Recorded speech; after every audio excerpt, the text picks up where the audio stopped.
Hello guys, this is Kuya Chong. Good day. Ug nagpupunta na.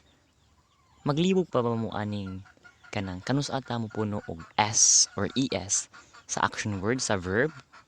For example, he worked at Jollibee or he works at Jollibee. Asa may sakto ana? Okay? So di ba usay maglibog tanong? So karon ato na hisgutan og kanus ata mo butang og s ug kanus ata dili angay mo butang og s. Okay.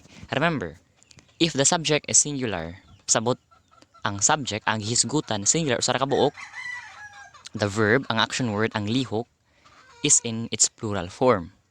Pasabot imong pun-an og s or es.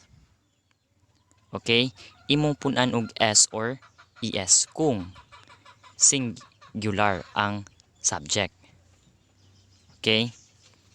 Example, Jane eats her snack. Okay, ang subject na is si Jane, di ba? Si Jane is singular. While ang ijang action word, ang ijang verb is eats, di ba? Sabot mikaon. Mo nang naa si Jay, letter S. Tungod kay ang subject sa Jane, singular man. Okay, same pod ni he catches the ball. Si he is singular nga subject. Mauna nga ang ijang action word which is catches na ay es. Okay? Next, kanus apod ta di mo butang.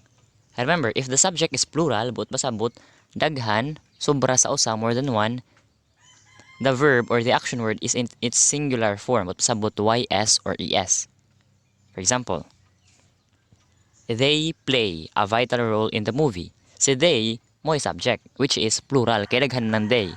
Mauna nga ang ijang action word, which is si play, ys. Diba? Same pod ni Jane and Jan give their best. So si Jane ug si Jan plural na kay duha naman sila, more than one naman. Mao na ang ilang action word which is si give ys. Okay? So that's all for now. Thanks for watching. This is Kuya Chong Himdumi. Kung kapuzon ka, pahoy ra adyo give up. Adyo pa kuno na ka kamao, igipin mong best. Paningkamot, of course, mag-pray. Bye-bye.